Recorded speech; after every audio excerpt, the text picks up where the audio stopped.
Good morning. Good to see you. We're glad you are here this morning for not part of our series on reimagining well-being, although we might talk a little bit about that, but to have a special conversation with Nadia Bolz-Weber. Nadia is a pastor in the Evangelical Lutheran Church of America. She's also just recently, August 20th, was installed as a pastor for public witness for the Lutheran Church, for a theologian in residence with Montview Church, and with St. John, not the Divine, but in the Wilderness, right? The Cathedral. And so we get to have in the New Beginnings worshiping community at the Women's Correctional Facility. So we have a tri-partnership and relationship and covenant with Nadia. So we're so fortunate and so lucky to have her today. So thank you for being here. Thank you for being here. And I'll let you tell them, I know you'll introduce that, what your most recent adventure, pilgrimage. But Nadia has come to us from just a couple days from Spain, where she walked the Camino, and I will let you introduce that, Nadia. Thank you for being here. Yeah, my pleasure.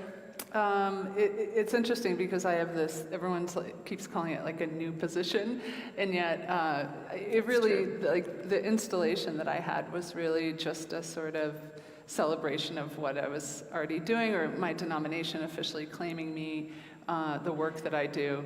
And interestingly, my bishop had tried to get me a letter, what's called a letter of call. In the Lutheran Church, you have to have a letter of call as a pastor. Usually it's from a congregation, or maybe from a seminary or a bishop's office, but you have to have an official letter of call in order to be active on the clergy roster, as they say. Otherwise, you're considered on leave from call. And my bishop wanted very much, since I left House for All Sinners and Saints, to issue me a letter of call as a public theologian. But that wasn't something that the Lutheran Church had done before. And so in order to have some kind of specialized situation like that, you have to have it approved by the entire Conference of Bishops in the Lutheran Church. And he went and tried to do this in, I think, January of 2019, right after I had published my last book on sexuality and Christianity. And I think the New Yorker had just published that profile on me, which had got some more conservative people in the denomination upset. And so he went to the bishops' meeting to try to get them to approve my letter of call. Unbeknownst to him, there were these conservative bishops in the denomination that came to the exact same meeting trying to convince him to remove me from the clergy roster entirely. So he texts me under the table this probably isn't our shot, kid. We should probably, nothing a few good retirements won't handle eventually. And so those happened, and we had a new slate of elections, amazing new bishops in the Lutheran Church. And so finally it was approved. And it was just important that I, in the letter of call, not just have mostly my work is public work that I do, more broadly. And he said, well, would you be interested in being connected to a local congregation in a non-stipendiary way? And I said, well, I kind of feel like I already am. I already have 3 congregations in Denver that regularly open their pulpits to me, and who I'll do, adult forums with. And I've just done that for years very naturally. And those are the Cathedral and Montview and New Beginnings. And he goes, great, let's just make it official. Mm-hmm. So it was great to have that sort of codified a little bit. Yeah, but it really was just about what was already happening. It was descriptive rather than something we came up with. It was already happening, which feels like it has some integrity to it. You know? But here's what happened. So I was installed on the 20th, and then there was a very, very tragic death in my family about a week later, and my 23-year-old nephew was shot and killed. And my children, my sister's children and my children are the exact same ages and have been friends their whole lives. And I one of the reasons it was difficult is that Henry is very much like me, and he was a young addict and alcoholic like I was, and we always just assumed that Henry, and hoped that Henry would end up with my story. I got sober when I was 22, and I've been an active member of AA for 29 years, and it really made me who I am in so many ways. And there's that scene, and when the disciples are on the road to Emmaus, and they're in grief, and they say, like, the three saddest words, we had hoped that he was the one, and I feel that so deeply. Like, we had hoped that Henry would end up with the gift that I had. So, in the circumstances, I'm just an open book, so I'm sorry, I'm just going to tell you guys I'm just going to tell you the truth. The circumstances of his death was that he was in rehab, and he would go into rehab, and then he'd relapse, and it was just sort of back and forth. And he got some sober time together, and then he relapsed again, and some people where he was living in Tucson found him a detox bed in California. So he was detoxing, and if you know about detoxing from alcohol addiction, it's actually very dangerous. And he had a mental break about 2.5 days into it, and then he just had a psychotic break, and he felt like there were demons in the building, and he had to get out, and that had never happened with him before. But he escaped from this detox, and he found a neighborhood home, a home in the neighborhood that in his mind was a family home, even though nobody in our family lives in California. And he pounded on the door of this house, and he said, it's Henry, I'm not safe. You have to help me, I'm not safe. He kept saying, it's your cousin Henry, it's your cousin Henry. And he got into the house, and the homeowner shot and killed him. And so my partner and I flew to Tucson and cleaned out his apartment for my sister and got his dog, and we drove 3.5 days across the country to take my sister his stuff and his dog. And I, in the morning, wrote a eulogy, and there was his funeral, and I came home, and I just realized I could not be Nadia Bolz-Weber for anybody for a while. And I had blocked out the month of May to walk the Camino. I knew I was going to do it. And so I cleared my schedule, and I just bought a ticket and I left because I wanted the time to be anonymous, to grieve, and to pray with my feet. So I flew out September 20th, and I flew from, I think it was Denver to DC, and then DC to Paris, and I took 3 trains to get to Saint-Jean-de-Pied-Port, which is the beginning of the French way of the Camino. And I woke up the next morning having been awake 30 hours in a row the day before, and I hiked over the Pyrenees. So the French way, the Camino, is 478 miles, I think, from Saint-Jean in France to Santiago. And if I had like a talk prepared about the Camino, I would have looked up some facts for you guys. So if we do Q&A, you have to trust me, I know very few facts about the Camino. It has something to do with like St. James bones, they're like buried there, I have no idea. But it was a medieval pilgrimage, and so it has been a Christian pilgrimage for hundreds and hundreds and hundreds of years. And the thing that drew me to it was this idea, not of the bones of St. James necessarily, but of there being a path that people have worn smooth with their own tears and grief and faith and prayer over generations. And so I walked from the 22nd of September until the 26th of October. And it's fascinating, the Camino, because starting in France, actually starting in other cities in Europe, you'll look on the ground and you'll see a scallop shell and an arrow. And all over Europe, there are arrows pointing you to Santiago. And so from this place in France that I started, you see these yellow arrows that tell you which way to walk for hundreds and hundreds and hundreds of miles. And you just follow them with everyone.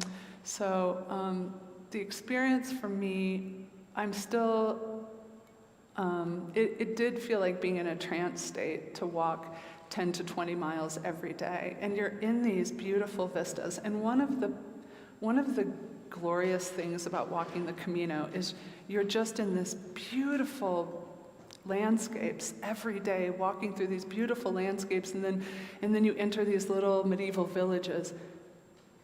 There are no billboards, there are no strip malls, there's no fast food joints.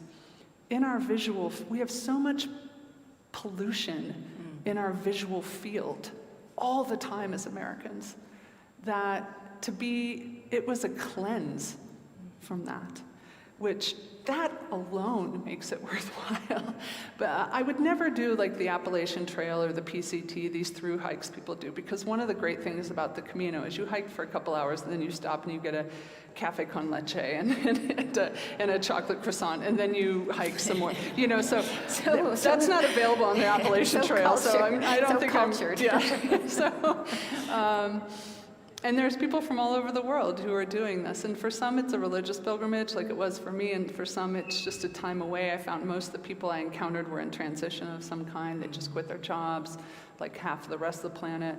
They had a divorce, or they're grieving like I was. And anyway, I don't know if you have questions. No, that's thank you. Yeah. That vulnerability. I will say this. Over the course of those 5 weeks, I told the story, because you meet up with people and you're walking, you're spending hours together, you just tell these really deep stories from your lives to these strangers from other parts of the country. It's incredible in that way. And people are just kind of opened up by the experience. And I told maybe 5 people the story about why I was there, like what happened to Henry. And I don't want to make this political, but I will say that all 5 of these people were from other countries.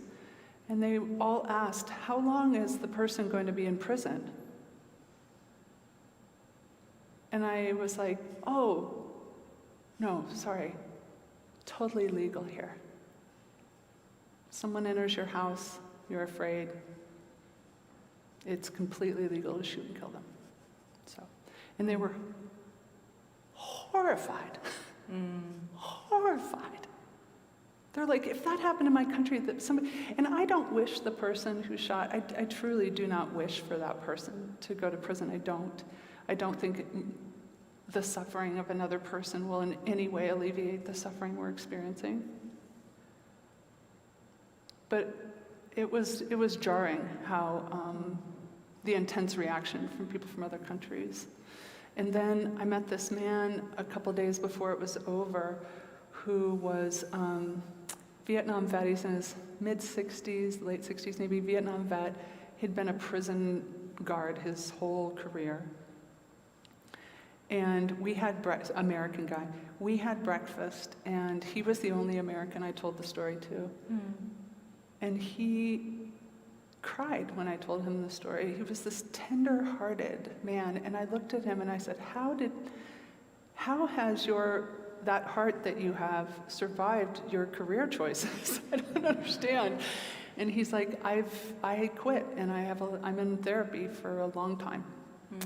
And he's in a law enforcement motorcycle club, and he was an interesting guy. And he told me that, he said he has these friends who own a liquor store, and they're these big kind of bodybuilder dudes. And somebody had come in and put a gun to his head and said, give me everything in your cash register. And the man I was talking to, the former prison guard, he said, I always carry a weapon. He goes, I always conceal carry. I've been in law enforcement my whole life. I always had a gun on me.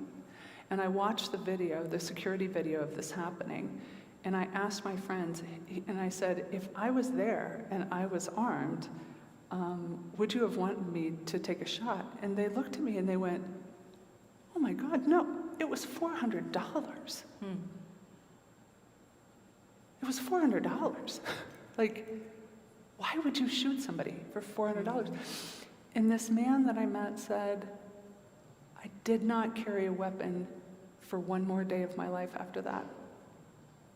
There was something about them saying it was $400, he said, because I know I would have taken a shot. So I'm working on a book right now about forgiveness, and I started working on it before Henry was killed. And I didn't know that the work was going to be quite so personal when I started it, but I don't know how I'll ever forgive our culture for creating a situation where this kid I love needed help, and we live in a place where it was completely legal for him to be killed instead. I also don't downplay the terror you must feel if somebody is raving and breaks into your house. I don't want to downplay that. One of my favorite podcasts is called Hidden Brain with Shankar Vedantam. And there was an episode I've listened to twice on hot and cold emotional states. And a lot of the podcast is about social psychology, which I'm kind of obsessed with. And he said that if we are in a hot emotional state, we cannot, from a cold emotional state, predict reliably how we will behave. So this episode talked about how even if you're in a highly sexually aroused state, you cannot predict, if you're not in that state, how you will behave when you are in that state. That when, this is a big issue when it comes to looking at sexual harassment in the workplace, and he talked about the Anita Hill hearings and how she was describing the sexual harassment that she experienced from Clarence Thomas, and that when she was during those hearings, the thing that everything turned on was that she kept working under him. And people were like, why did you allow it? Why didn't you say anything? Why didn't you seek another job elsewhere? Why didn't you report him? But when you're actually in the room and actually it is happening, you're so scared that you behave in ways that when you're not scared don't make all that much sense. And some of the studies that these social psychologists did was they would explain, they would ask women, they would describe a situation where they were at a job interview and a man was asking sort of sexually explicit, inappropriate questions, and how would they respond to it? And when they're in that cold emotional state and it's not happening, they're like, I would storm out, I would report him, I would get angry. But when it was actually happening, those aren't what you do, right? So I say all of that as a way of compassion for myself for what it feels like. I cannot predict, I cannot say that I don't have enough fear and anger in my spirit and in my body that if I had a gun and somebody was raving and they broke into my house, that I would not use it. From a cold emotional state, I cannot say that. But I can say that, which is why I think less people should have guns. Because if I had one and I was that angry and that scared, I might shoot someone, and what if it's only $400? Or what if it's a kid who's just not well and needs help? Right. It occurs to me, Walter Brueggemann said something like the job of a pastor is to connect the dots for people, to connect the dots of who we are and who we say God is and what's reality, what this social world is, what's going on in it. Martin Luther says, a theologian of the cross calls a thing what it is. It's just like the same. Yeah, right. Anyway, go on. And that's what I hear in here, that this tragedy, this trauma that you've experienced and this grief and your experience of walking the Camino and having space in your head, in your interior, that you've started making these dots, connecting these dots and through the cross, the suffering. Yeah. I don't know. I get then jumping then back a little bit rather than the Camino, but to be a pastor of public witness. So I feel like what you're doing right now is giving witness to your own experience. What does that mean to you? Sometimes it feels like I'm a person for a living. I don't know how else to put that, but I have things happen in my life or things I'm metabolizing, ideas that are happening to me.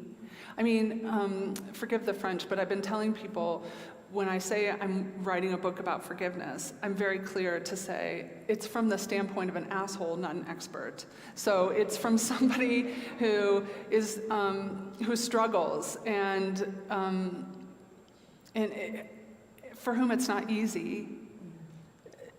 All I have to offer is reporting back from my own struggles or things I might realize or things I might be afraid of, or I just sort of offer that up and then hope it might be helpful for others. I never actually start from the standpoint of like, what would be really helpful for people? Like, I don't do that.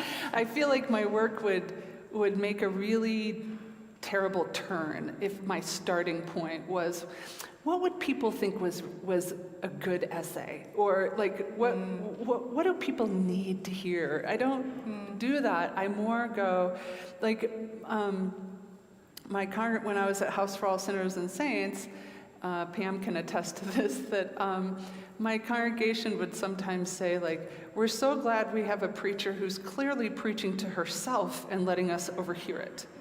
So I feel like that's you are worse. That's than what me. I do. Yeah. Well, that's that story I tell about how people would avail themselves of private confession and absolution pretty regularly at House for All Sinners and Saints. And it's always an honor to hear people's confessions, but honestly, it's usually boring. I mean, like they get to the end, and I was like, That's the best. that's you got. it. Like so. Like nothing personal, but I'm kind of unimpressed by your sin. Like you should go out and try harder, but it weighed on them and it was fine. But one of the confessions I heard was not like that. It was a doozy. It was for real. And the woman who was so tense in her body before we started, and she was just so agitated and tense. And then we go through the process. She finally says what she did.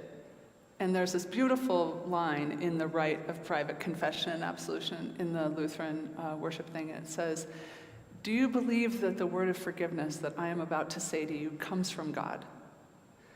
And the person says yes, and then you do the absolution. And then eventually we start laughing. You know, it kind of lightens up, we're laughing. And then she goes, "Oh, Pastor Nadia, I'm so glad that you're my pastor, because I just know that you've done much worse than that."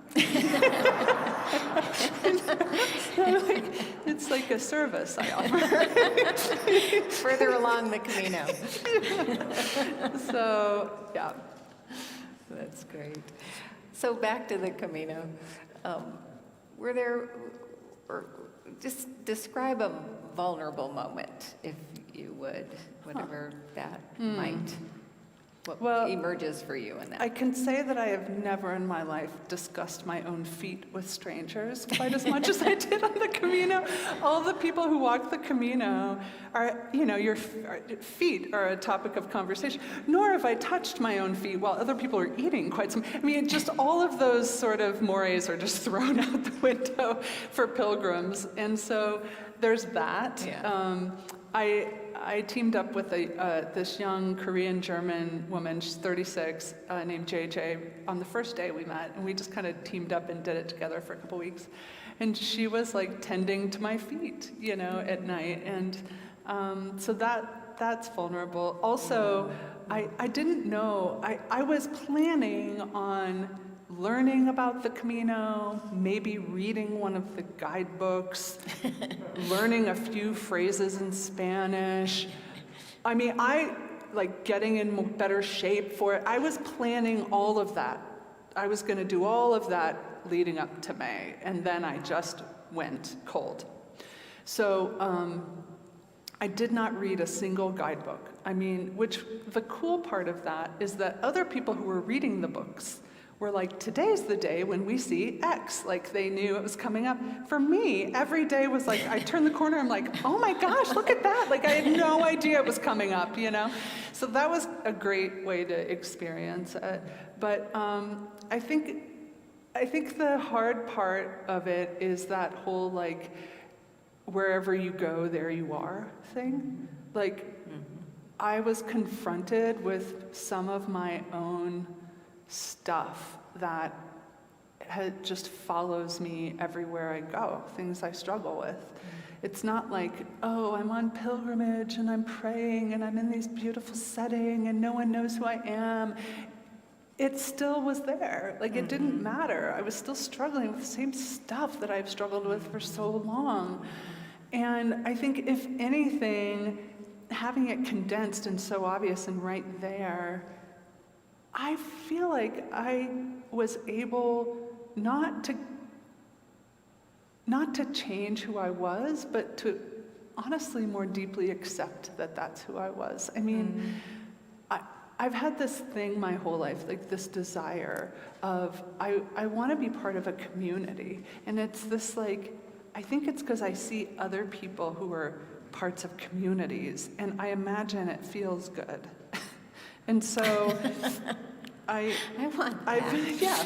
And so my life's work was then starting a community that other people got to have the benefits of, but I was like Moses, and they're in the promised land. I'm like, enjoy it, because if you're the pastor, it's not appropriate, for you to really be part of it. And it's just been this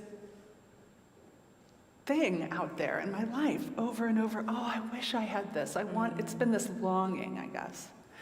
And I had this moment in the Camino where I realized I am not somebody who can do that because I don't like most people. And so it was... It's such a block. It's such a block. I sent a text to my best friend saying, the Camino is hard when you don't like most people because you're with these people,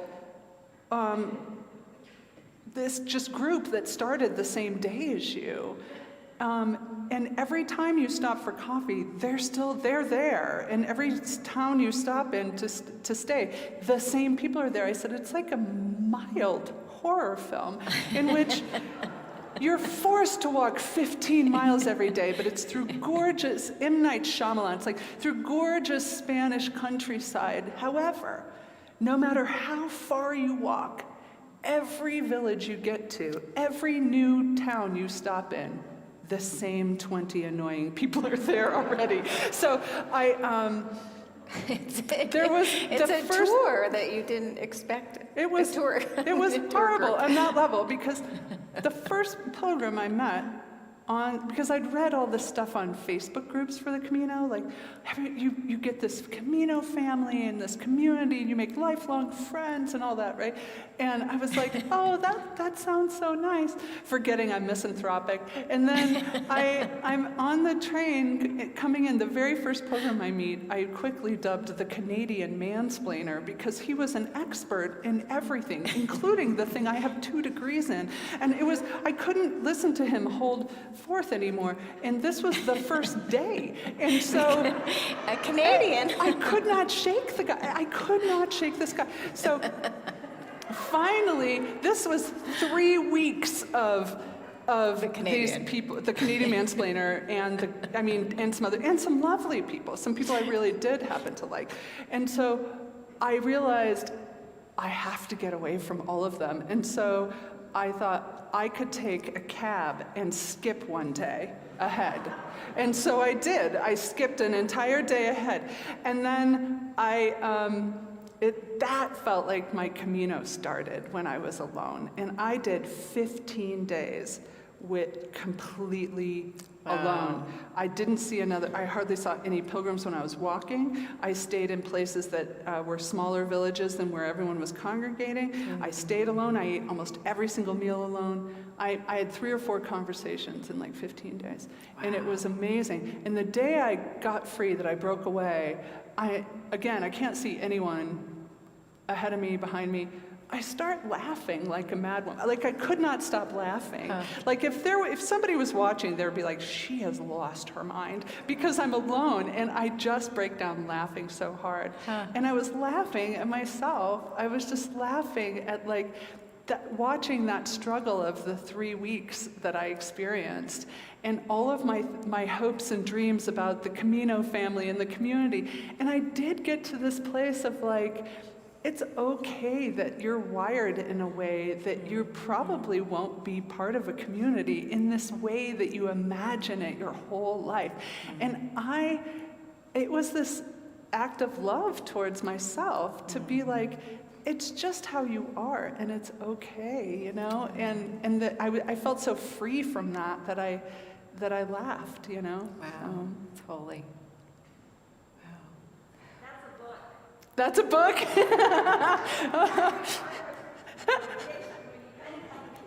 Yeah. Oh, I know. Yeah, it's really, when it's okay not to like people. I know. Yeah, that's an Anne Lamott kind of it's thing so, too. a part of it is, I think part of it, because I had this day where I just felt saved from myself. And I met one other sober person, and there's so much drinking that happens on the Camino, because wine is cheaper than Coca-Cola, you know? And so everyone's drinking at night. And I met this Irish woman who'd been sober 22 years, and the moment we realized we were both sober and in the program, we gave each other this huge hug. And then we talked for like 6 hours. And I felt just kind of saved for myself. And she was having the exact same struggles I was, exactly, with people. And part of it, I think, is when you're in the program, you do 12-step work for me, it's like nearly 30 years. It'll be 30 years in December that I've been doing this.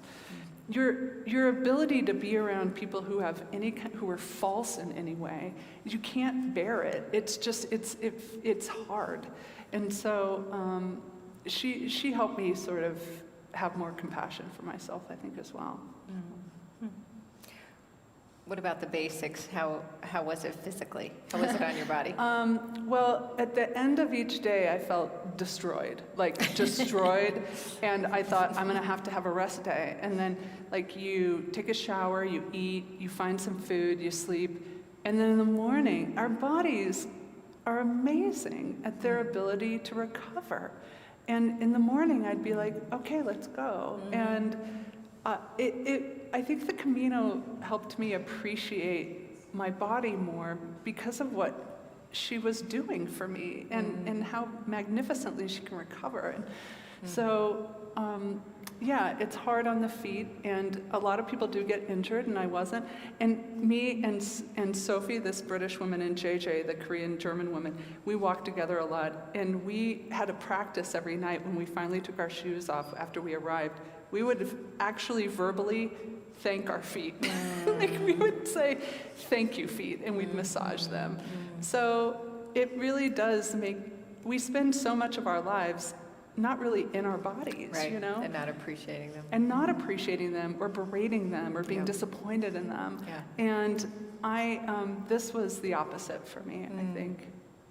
Did you just one pair of shoes? Do one pair? Yeah, so you pack everything. So you take like 2 outfits for the whole time, or maybe 3 shirts and 2 pairs of pants, and then your toiletries and your sleeping bag. So you're carrying everything on your back. And anybody who knows me knows I lose things all the time. I never know where my phone is. I don't know where my keys are. I cannot put things back in the same place to save my life. I lose things on a consistent, I'm a low functioning human being in some ways, and so who needs a lot of help. And so what was amazing about having just a few possessions the entire time and only what you actually needed is I didn't lose a single item, which I thought was interesting. So a lot of people do come home from Camino and really purge a lot of their belongings, just sort of realizing you just don't need all that stuff. I sent 4.5 pounds of stuff home that I realized I didn't need to lighten my pack. Wow. Yeah. Yeah. Wow, that's amazing. Some of the folks here have walked the Camino a short time, I believe, in 2015, and have probably some Should we do questions? experience. Yeah, let's do okay. that. Let's do that. So we'll do a little, you call it Q&O. Yeah, I stopped saying it's Q&A because I don't have any answers, but I have a lot of opinions. It felt like more honest. It's way more honest. We get that? So if you have a question for Nadia, that would be great. We'd love to have you do that, to ask a question. We do ask that you speak into the microphone because we are live streaming this and people at home can't hear you, even if we can hear you. Okay, so if you'd like to stand, I'd be happy to run this to you if you have something you want to ask Nadia. Have a conversation. Or if somebody else has walked any part of the Camino, I'd love to hear their experience too. Oh, there's someone back there on the right. Yeah.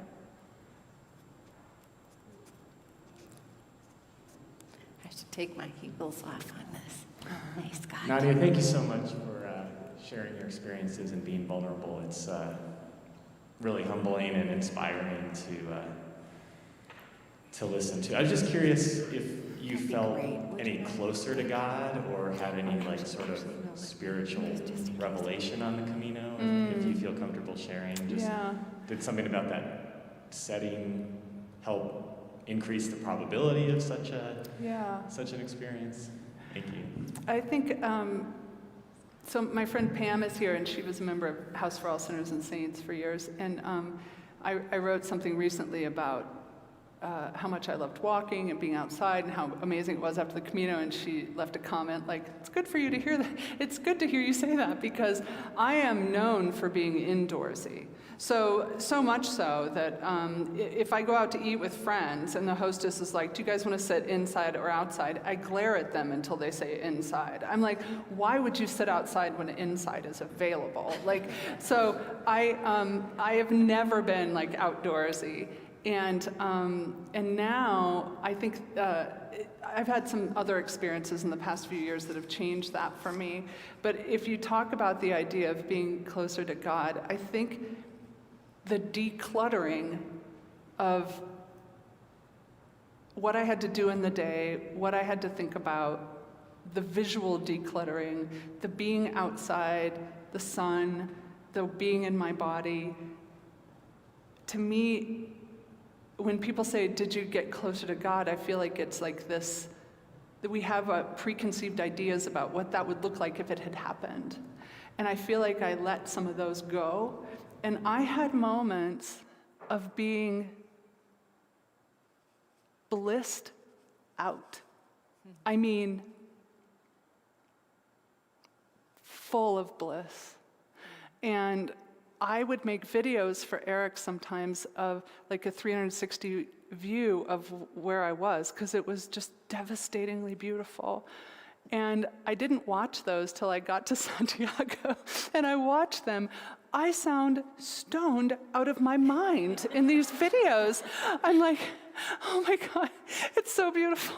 I can't believe I'm so grateful. Like, I mean, every single one. And so if being in your body, totally present, like sort of appreciative of the beauty around you and filled with gratitude, I don't know what else that is but feeling closer to God. And yet that's not how I would describe what feeling closer to God looked like until I had done this, if that makes sense. So, I mean, even yesterday, even though I'm jet lagged, I'm tired, I was like, I gotta get outside, and I hiked up Green Mountain very quickly, by the way, because I can like hike very fast now. And so, yeah, I would say that was my experience. The bliss was. It's hard to describe. It's not sufficient, you know. So. I was going to ask you up there how the exterior, the landscape, the geography, then topography impacted your interior landscape. Yeah. And it sounds like that's what no clutter, no billboards, all Totally. of that visual stimulation opened up space in you. And it felt like, again, this just happened, so I don't have the kind of language I think I might have for it later as a writer once I kind of think about it more, but it felt, to have these vistas, it felt like there was part of my spirit that could unfurl into them, like unfold into them, my consciousness, my spirit. That's what it felt like. It was astounding. Another question. Pastor Ian. Similarly, Nadia, I'm curious about the sense of history that's on the Camino. You talked about the path that's been worn smooth by the tears, and there's all this, you know, I think one of the popes has walked it, I think St. Francis is reported to have walked it, and then, you know, as you know, when you get to Santiago, the steps actually are worn smooth by it's incredible. And I'm curious, and maybe too soon, as you say, you know, you're just back, but any sense of connection to that 1,000 years of people walking it, or what's? Yeah, I mean, it does feel, you know, I had the good fortune to be able to go inside the Dome of the Rock in Jerusalem, and as soon as I stepped into it, I started crying. And the historicity of it, I don't know if that's a word, but whether the things that faith tells us actually happened where the Dome of the Rock is or not, you know, does not matter, because that space has been a focus of prayer and faith and hope and grieving for 3 different monotheistic faiths for centuries. And so it holds something spiritual because of that. There's a potency to it, that space. And that's how it felt on the Camino. There's a potency to it because of that. In terms of history, though, I didn't, again, do research about what Spain's like. And I had forgotten they have this thing where they open their businesses for a few minutes in the morning. And then they close them for many hours, and then they open them for a couple hours at night when they feel like it. And then restaurants don't open for dinner often until 8:30. And but I was walking through Spain thinking a lot about empire. As we watch ours maybe start to crumble a bit, none of them last forever. I was thinking about empire a lot, because they really had it going on in Spain, right? And part of me was like, you people know you're not getting your empire back with these kinds of business hours, right? You understand that? But I thought about empire a lot, because you go to these, when you do encounter the big cities, Burgos, Astorga, Leon, Santiago, they have cathedrals. And of course you're like, I have to see the cathedral. Spanish cathedrals are deeply upsetting to me because the altar, the huge pieces on the back, are the world's wealth, stolen from Jerusalem, Central America, South America. There was a Bolivian woman who just sat there crying, just knowing that the decimation of huge areas of the world's wealth. It was stolen by the empire, and it was brought back to Spain to make the most horrific, garish junk, gold altar pieces behind their cathedrals. And it did not feel like a place of prayer. And then I would go into little churches, these tiny little humble, sweet churches, little medieval churches in the villages, and they did feel like spaces of prayer. And I would stop in any one that was open, I would stop and pray in them. And those were lovely. But when I thought about history while I was doing it, it was more around empire, in a way, to be honest. Thank you. Another?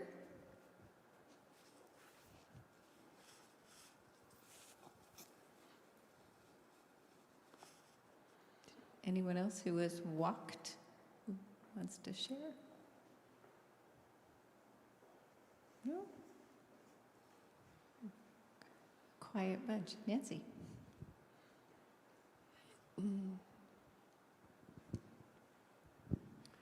Well, I can identify with a number of things that you say, namely that when you are on a trip like this, you are still yourself. You know, that part of you follows you. And Yeah.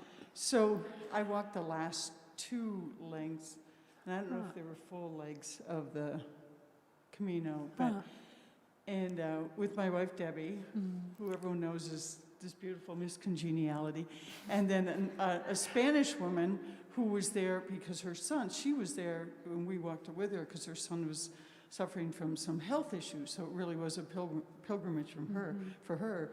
Now, I am more like you, somewhat of a misanthrope, and so I'm like, what is this? I didn't do any research. I didn't know much about it. And the days before, we had been on the southern coast of Spain, and we were sea kayaking, and so I had very, very sunburned legs, really seriously sunburned legs. So the first part of it was beautiful, and cypress trees, and gorgeous, and wonderful.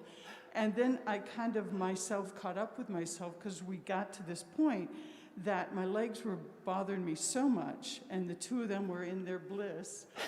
And I was like ready to scream, like this part of it is not much different than walking from Aurora to Denver on Colfax. Right. You know, there are parts of it that aren't gorgeous, and we just happened to walk that part that really wasn't gorgeous. Was it in and out of Leon?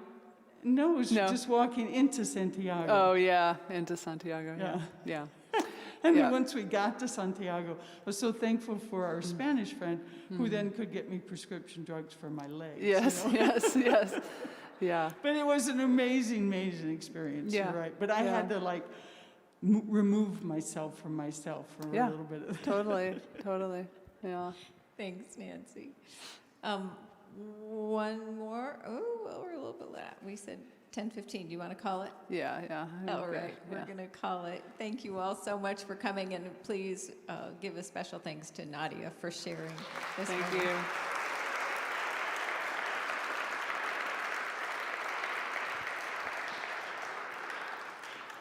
For those of you who came to 8:30 worship, we are glad you were here, and for those who are staying for 11, there is lukewarm coffee outside. That's what I hear.